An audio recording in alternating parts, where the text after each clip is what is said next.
Então, olha que coisa interessante. Vocês já pararam para pensar que os povos antigos, né? A gente não vai falar o nome para não dar ibope, né? Tem um camarada lá que é um governante lá no país da Ásia, lá, né? E o que acontece? Ele faz desfiles militares lá e tudo, que não sei o que, para mostrar as ogivas dele, essa coisa toda, tá? O país é não sei o que do norte, tá? Mas eu não vou falar o que é não, tá? Pronto, não falei, tá? Não sei o que do norte. Tem esse país pontinho, pontinho do sul e tem pontinho, pontinho do norte, tá? Eu não falei, tá? Eu não falei o nome do país, tá? Aí o camarada lá, o povo às vezes não tem nem dinheiro para comprar comida, mas tem arma, né? Tá? Faz desfile de ogivas nucleares, que não sei o quê, que eu aperto o botão, que eu faço, que eu aconteço, que não sei o quê, né?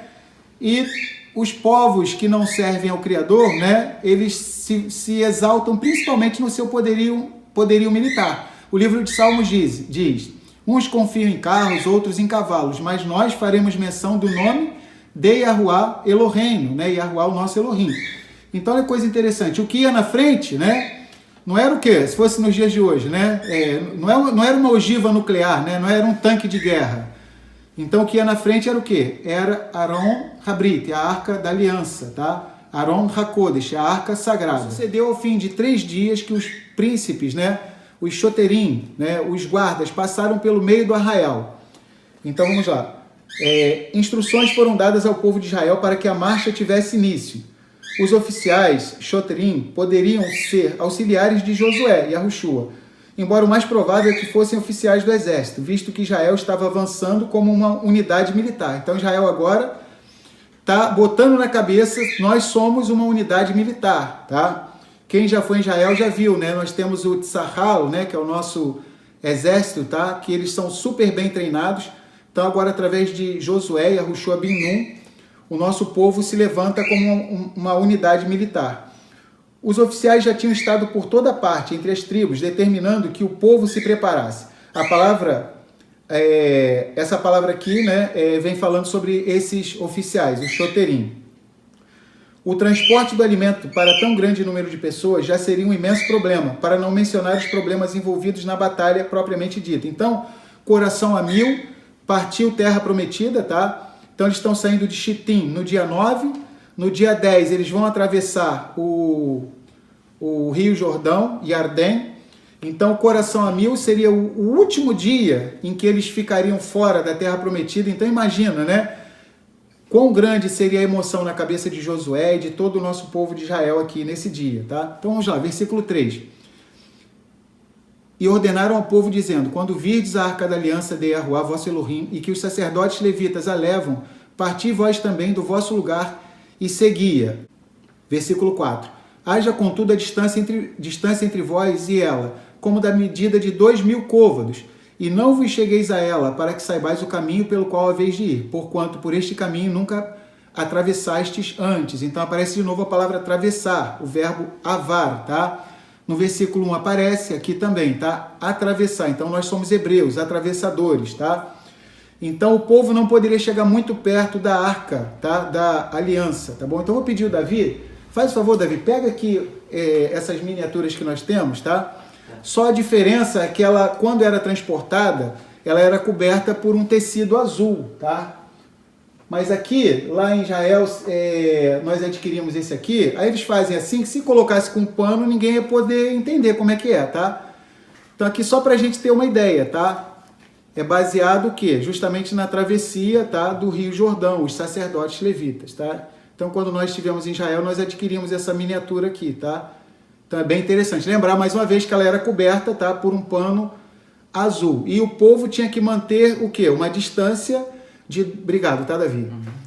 De 2.000 côvados, tá? O côvado é quase meio metro, tá? 45 centímetros, tem gente que diz que é 48, tá? Então, em torno de 900 metros, 960, arredondando, tá?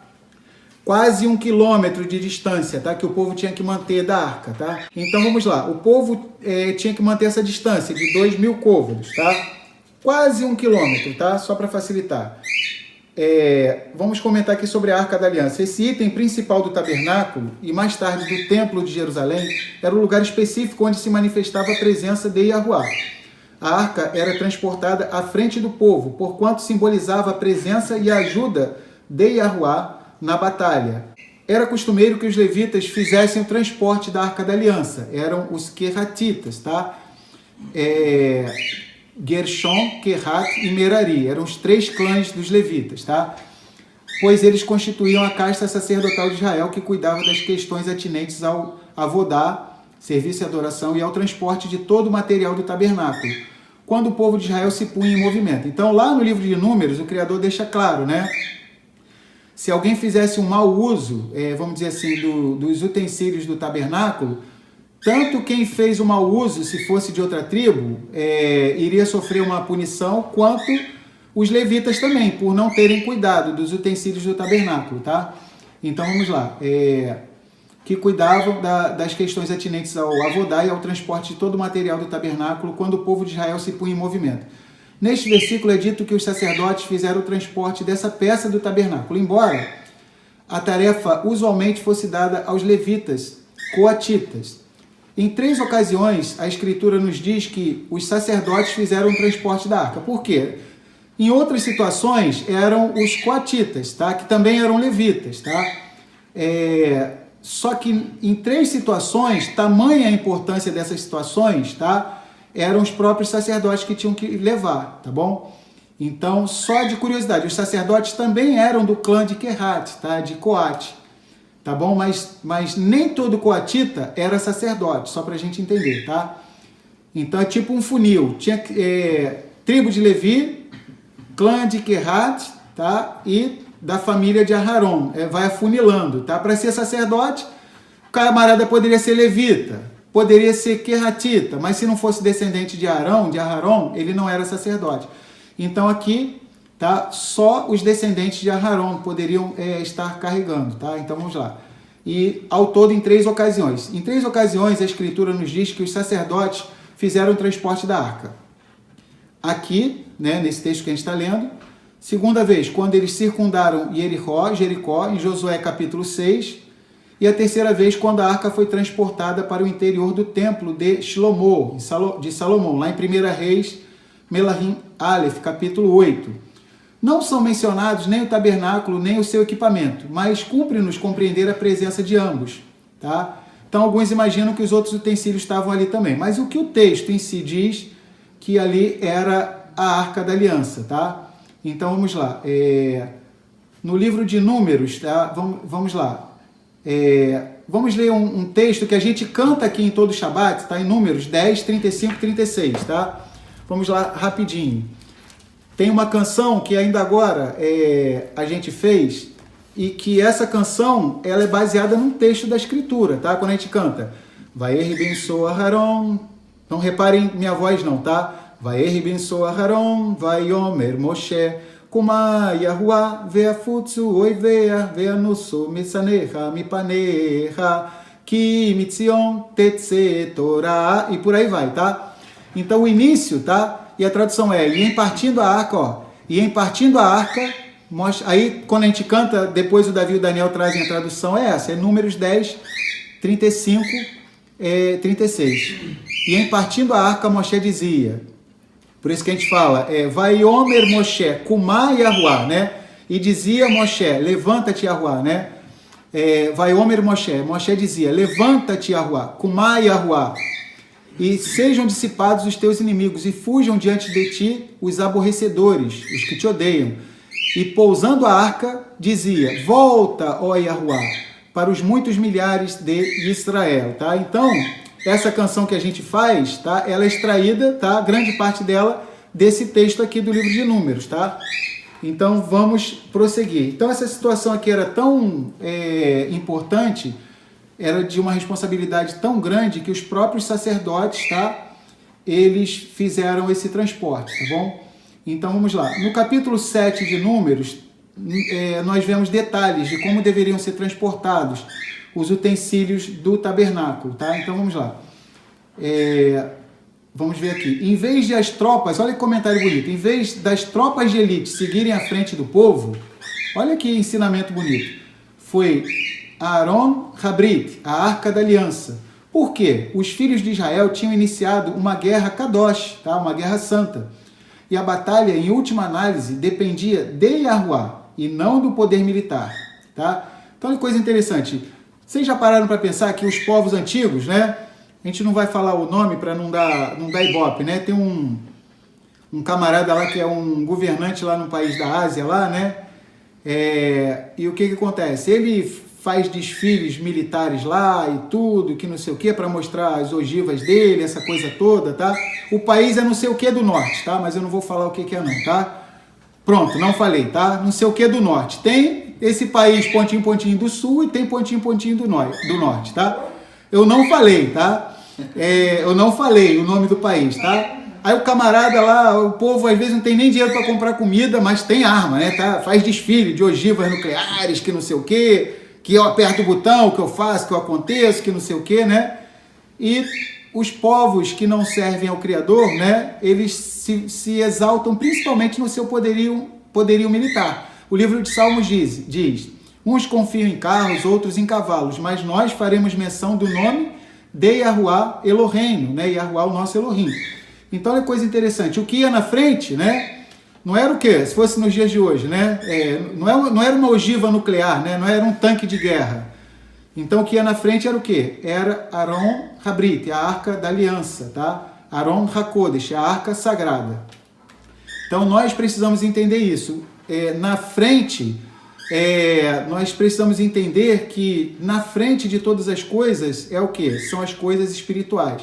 Mashiach Yahushua disse: buscai primeiro o reino dos céus e a sua justiça, e essas coisas vos serão acrescentadas. Em Israel se diz, quando se está na dúvida entre duas coisas, tá? Tem coisa que a gente sabe que é física e tem coisa que é espiritual. Mas se tiver um impasse entre duas coisas, uma dúvida, eu tenho que fazer duas coisas agora, uma física e uma espiritual. As duas precisam ser feitas, tá? Tem hora não, que é só a física mesmo que precisa ser feita. Tem hora que é só a espiritual, mas tem hora que é as duas. Então, quando acontecer isso, a espiritual precede, tá? A preferência pela coisa espiritual. Então, Israel, ao invés de, na frente, vamos dizer assim, e poderio militar, não. O poder do Criador, tá? Ou seja, a Arca da Aliança. Então, vamos lá. Então, nós vimos que o povo precisava manter uma distância de 2.000 côvados, tá? Então, vamos lá. A Arca da Aliança ia à frente dos filhos de Israel, cerca de 900 metros, arredondando 1 quilômetro quase, tá? No versículo anterior, lemos que a Arca da Aliança também ia à frente das tropas. Dessa forma, o símbolo tornou-se evidente. Yahuwá ia à frente de todas as atividades de seu povo. O poder de Yahuwá se manifestava. A presença de Yahuwá era uma realidade. Esses fatores conferiam a vitória a Israel em tempos de crise. A Arca da Aliança atuava como um guia para os hebreus. Então, lembrar que agora não tem mais a nuvem, tá? Quando tinha, vamos dizer assim, a nuvem, tá? O povo seguia a nuvem. Então, agora é a arca, tá? Esses fatores conferiam a vitória a Israel em tempos de crise. A Arca da Aliança atuava como um guia para os hebreus. Os filhos de Israel nunca antes tinham atravessado por ali. Os sacerdotes haviam recebido instruções da parte de Yahuwá. E os espias tinham dado informações sobre o caminho, pelo que também atuavam como batedores à frente dos demais. Então, aqueles espias que ficaram lá na casa da Rahav, tá? Da Raabe, eles iam na frente também como batedores, tá? Vamos lá. Um novo dia, uma nova orientação tinham começado. Em lugar de tudo quanto antes havia acontecido, dentro da arca estavam os mandamentos, sob a forma das tábuas da Torá. Então, né, lembrar que na Arca da Aliança tinha o quê? As tábuas da Torá, tá? A vara de Aharon, que floresceu, tá? E o maná que nunca se estragava, tá? Então, os mandamentos, tá? Focando mais na questão dos mandamentos, estavam ali dentro da arca. A obediência a Yahuwá, a observância desses mandamentos faziam e continuam fazendo com que Israel torne-se um povo distinto e vitorioso. Então, tá? O que nos diferencia dos outros povos é o quê? Obediência à Torá, tá? Pode falar. O vereador está colocando que me chama a atenção que nos dias de hoje os soldados, mesmo quando vão à guerra, não deixam de rezar, nem de estar com a Torá e estudar. Muito legal esse comentário do nosso Yosef, o Biratã. Isso aí, existe um soldado, tá? que ele é encarregado só para levar a Torá. Então, o Sefer Torá bem grande para as batalhas, tá bom? Então, é bem interessante. Eles oram, eles levam o Sidur, eles levam as escrituras, eles fazem tefilot, tá? Então, com certeza que o Criador protege. Por isso, nós precisamos sempre estar orando pelos nossos irmãos da casa de Judá que estão guardando a nossa terra, tá? Eles arriscam a vida dele lá nessas batalhas, tá? Então, uma multidão infinita ao redor ali de Israel, tá? Mais de 1 bilhão de pessoas, tá? Jurando vingança, aqueles povos tudo em volta de Israel, tá? Em torno de 1 bilhão e 700 milhões de pessoas, mais ou menos. Quase 2 bilhões de pessoas, tá? Querendo destruir o território de Israel, os nossos irmãos israelitas que estão lá, tá? Então, o próprio Criador é quem protege eles, ou seja, então, os nossos irmãos da casa de Judá, tá? Ainda que não conheçam ao Mashiach, mas eles entendem as alianças que o Criador fez com Abraham, Yitzhak e Yaakov. E como diz Paulo em Romanos, em Romim, a casa de Judá é amada por causa dos patriarcas, porque bem ou mal, tá? Eles acabam seguindo aos patriarcas, tá? Então o Criador protege. Então tem um soldado, como disse o nosso irmão Biratã, que é específico só para carregar o Sefer Torá, tá? O livro da Torá, eles fazem as tefilot, o serviço, o avodá, então é muito show, é bem interessante, tá? Uma tipologia, Josué e Yahushua é uma tipologia de Yahushua HaMashiach, que liderava o povo de Israel, tá? Então vamos lá. As razões para a distância entre a Arca da Aliança e o povo. 1. Por motivo de reverência. O povo não podia aproximar-se muito da arca. Então, primeiro, reverência, tá? Então, não sei se vocês repararam, tá? Por exemplo, quando a gente faz o cortejo da Torá, qual a nossa kavaná? Qual a nossa intenção, né? Quando a gente faz o cortejo da Torá, tá? Hoje nós não temos mais a Arca da Aliança, tá? Não temos mais. E sabemos que o principal utensílio que tinha na Arca da Aliança era o quê? As tábuas com os mandamentos, tá? Mas nós temos a Torá. Então, de uma forma carinhosa, quando fazemos o cortejo da Torá, estamos lembrando o quê? A movimentação da Arca da Aliança. Por isso que a gente fala, ó, quando estiver fazendo o cortejo da Torá, né, não dê as costas para ela, se vira na direção dela, tá? Procura ter carinho com relação à Torá, né? Como a gente sempre explica para vocês. Motivo número 2. Todo o povo precisava ver a arca, pelo que era necessário guardar distância. Vendo-a, eles eram capazes de segui-la. Terceiro motivo, a arca era um símbolo da presença e do poder de Yahuwá, pelo que tinha de seguir bem à frente de qualquer força militar. Então imagina, né? Eu aqui estou lendo, já fico emocionado. Então imagina a emoção do povo, tá? Vendo isso acontecer, ou seja, a Arca da Aliança, mesmo que era envolta, tá, por um tecido azul, tá? Então, mesmo assim, eles... Imagina a reverência, eles pensando assim, caramba, a Arca da Aliança, que ficava lá no tabernáculo, é um momento único, é especial esse momento, tá? Então, o povo aqui, com certeza, deveria se quebrantar. E só para a gente ter ideia, a Arca representa o lugar da onde o Mashiach fala com o nosso povo. Lá na Torá, a gente percebe que o Criador fala, né, com Moshe. Eu vou falar com você, Moshe, em cima da tampa da arca, ou seja, em cima da capará, da queporá, sobre os querubins, tá? E é essa arca da aliança que o Criador vinha e falava com Moshe, falava com Aharon, quando ele era sumo sacerdote também, tá? Que ele entrava uma vez por ano. E é essa arca da aliança, né? Quão terrível é a presença dessa arca da aliança, que representa a presença e a santidade do próprio Yahuwah Elohim. Então o povo, né? Ele tinha uma reverência muito grande, então tinha que manter essa distância de 2.000 côvados, cerca de 1 quilômetro, tá? 900 e poucos metros, tá bom? Então vamos lá. Vamos prosseguir. Santificai-vos, vamos ler o versículo 5. Disse Yahushua também ao povo, santificai-vos, porque amanhã Yahuwá fará maravilhas no meio de vós. Então, se quisermos ver as maravilhas do Criador, precisamos o quê? Nos santificar, tá?